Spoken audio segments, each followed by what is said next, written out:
इस विषय को हमने पहले भी कई बार उठाया है कि साल 2014 से जब से केंद्र में भारतीय जनता पार्टी की सरकार बनी है तो उन्होंने चुन चुन के आज से पहले 39 जो यूपीए सरकार की, कांग्रेस सरकार की जो योजनाएं चलाई थी, स्वर्गीय मनमोहन सिंह जी देश के प्रधानमंत्री होते थे, उनके द्वारा जो योजनाएं चलाई गई थी उनके नाम चुन चुन के इन्होंने बदले हैं।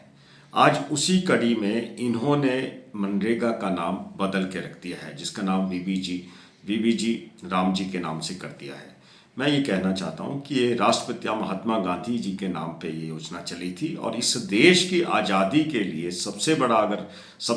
सबसे महत्वपूर्ण योगदान था तो महात्मा गांधी जी का था। तो एक तो इन्होंने इस योजना का नाम बदल के जो रखा है वो मैं कहता हूँ ये महात्मा गांधी जी का एक अपमान भी है, क्योंकि जब विदेशों में जाते हैं तो महात्मा गांधी जी के ऊपर जो है वो फूल मालाएं अर्पित करते हैं, लोगों को दिखावा करते हैं, लेकिन महात्मा गांधी जी के नाम पे जो आज मनरेगा का नाम जो इन्होंने बदल के रखा है, तो मैं कहता हूं जो 39 योजनाएं 2014 के बाद भारतीय जनता पार्टी ने जिनका नामकरण बदल दिया था, आज 40वीं योजना ये आ गई है कि जिसका नामकरण इन्होंने बदल दिया। और इस योजना के नाम बदलने से जो हमारा ग्रामीण रोजगार गारंटी योजना थी उसके अंदर जो कुठाराघात भारतीय जनता पार्टी ने जो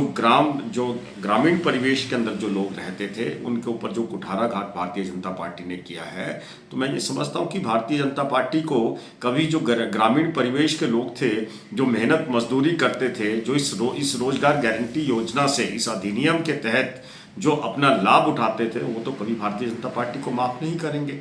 और तीसरी बात इसके अंदर ये आती है कि इन्होंने इस योजना के अंदर जब 90% जो हिस्सा इस योजना का जो आता था, जो इसमें फंडिंग आती थी, वो केंद्र की सरकार से आती थी और 10% जो थी वो राज्य सरकारों को वहन करनी पड़ती थी। लेकिन जो वीबीजी राम जी के नाम से इन्होंने योजना लॉन्च की है, उसका जो मनरेगा का इन्होंने कहते हैं कि उसका जो प्रारूप बिगाड़ के सामने रखा है, सुधरा हुआ प्रारूप तो नहीं कह सकते, लेकिन बिगड़ा हुआ प्रारूप जो इन्होंने सामने रखा है, तो उसके अंदर कहता है कि 60% जो है वो केंद्र सरकार इसका खर्चा वहन करेगी और 40% जो है वो प्रांतों की या राज्य सरकारों को देना पड़ेगा। तो मैं कहता हूं कि जितना भी हमारे प्रत्यक्ष और अप्रत्यक्ष कर हैं वो सारे दिल्ली सरकार, केंद्र सरकार की झोली में जाते हैं। और राज्यों को मैं कहता हूं ये फेडरल स्ट्रक्चर के तहत जो नियम कायदे कानून है राज्यों को कुचलने की कोशिश जो है वो भारतीय जनता पार्टी ने की है, भारतीय जनता पार्टी की केंद्र सरकार ने की है। और मैं कहता हूँ इस तरह से जो इन्होंने आज जिस चीज़ को ये बनाना चाहते हैं उस चीज़ से ये धीरे धीरे जो है ये हमारी जो ग्रामीण अर्थव्यवस्था है, जो ग्रामीण में 100 दिनों की जो गारंटी मनरेगा के माध्यम से जो लोगों को मिलती थी, आज उससे भी लोगों को हाथ धोना पड़ रहा है। ये धीरे धीरे जो है ये सारे के सारे सिस्टम को जो डिसेंट्रलाइज सिस्टम था, जो एक